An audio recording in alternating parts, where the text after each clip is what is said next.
Olá, primeiro ano! Bem-vindos a mais uma aula de História. Nós estamos já aí na nossa oitava aula, né? E a gente começa hoje a falar sobre o módulo 14, a crise da República lá na Roma Antiga. Na nossa última aula, a gente observou como Roma foi expandindo a sua república para além de suas fronteiras, né? Vários territórios conquistados por Roma, tanto no Ocidente como no Oriente, e hoje a gente vai entender por que essa república, né, vai acabar entrando em crise. Bom, a primeira razão da crise da República Romana são as guerras civis. Algumas forças disputavam poder em Roma. Patrícios, cavaleiros, clientes e até o próprio exército queriam ter um domínio absoluto sobre a República Romana. A primeira crise vai vir com a tentativa dos irmãos Tibério e Caio Graco em reformar o Estado e libertar a plebe de seu estado de submissão. Então você vai ter esses irmãos querendo criar leis para favorecer uma classe social específica, que era a plebe. De que forma eles vão querer favorecer a plebe? Nesses dois pontos aqui que eu vou falar com vocês agora. Tibério vai propor uma reforma agrária e dividir as terras conquistadas com os plebeus, e isso vai levar, obviamente, ao assassinato dele. Obviamente que a aristocracia romana, através dos patrícios, não vão aceitar essa reforma agrária. O seu irmão, um tempo depois, além da reforma agrária, vai tentar implementar a lei frumentária, que na verdade é reduzir os valores dos alimentos, principalmente do trigo, tá? E obviamente ele vai ter o mesmo fim que o irmão, ele também vai terminar morto. A aristocracia patrícia vai defender com unhas e dentes o seu poder. Por isso mesmo, Tibério e Caio vão acabar assassinados, tá? Mas nem o poder da aristocracia patrícia não vai durar para sempre. Um elemento vai se sobressair na República Romana, que é exatamente o exército.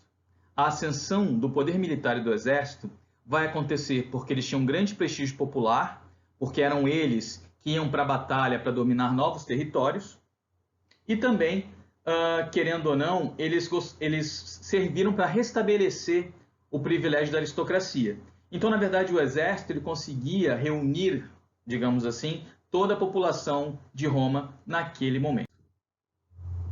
Por isso que vai surgir uma solução para resolver as crises republicanas, que é o surgimento dos triunviratos. Para começar, de onde vem a palavra triunvirato, né? Como eu destaco aqui para vocês, triunvirato vem da expressão latina triuvirorum, ou seja, de três homens, de três varões, tá? E o que isso significa? Significa que, nesse momento, três pessoas, três homens, irão liderar Roma. O primeiro triunvirato foi composto por Júlio César, Pompeu e Crasso. Júlio César e Pompeu eram generais do exército e Crasso era um cara ligado às finanças. E aí fica uma curiosidade. Vocês já ouviram falar na expressão erro crasso? Que na verdade é um erro meio bobo, erro estúpido, né? Isso vem exatamente desse período da história. Crasso, ele não era um militar, mas para demonstrar força perante Júlio César e Pompeu, ele vai tentar liderar algumas batalhas. E obviamente, como ele não tinha experiência nisso, ele vai acabar morrendo no campo de batalha. E isso vai fazer então com que as pessoas que errem estupidamente se torne um erro crasso. Daí que vem a expressão erro crasso. Bom, Júlio César teve algumas vitórias na Gália, e aí lembrando de a Gália, para quem já assistiu, quem não assistiu pode pesquisar na internet, o filme Asterix, ou até mesmo os quadrinhos do Asterix, é naquele momento, tá? O Pompeu também vai ter algumas vitórias ali na região do Egito e etc. E devido a isso, Pompeu vai voltar para Roma e o Pompeu vai ser nomeado único cônsul e defensor da República. Isso vai fazer com que Júlio César se sinta traído.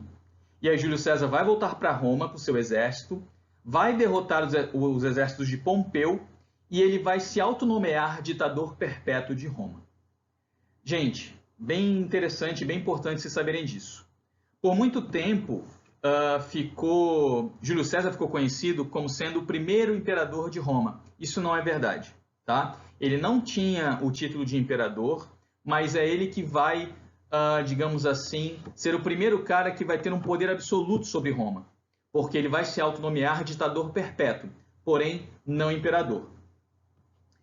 Bom, essa autonomeação de Júlio César vai custar muito caro a ele, porque o Senado vai se sentir ameaçado e logo depois dele se autonomear ditador, um grupo de senadores vai acabar assassinando Júlio César nas escadarias do Senado.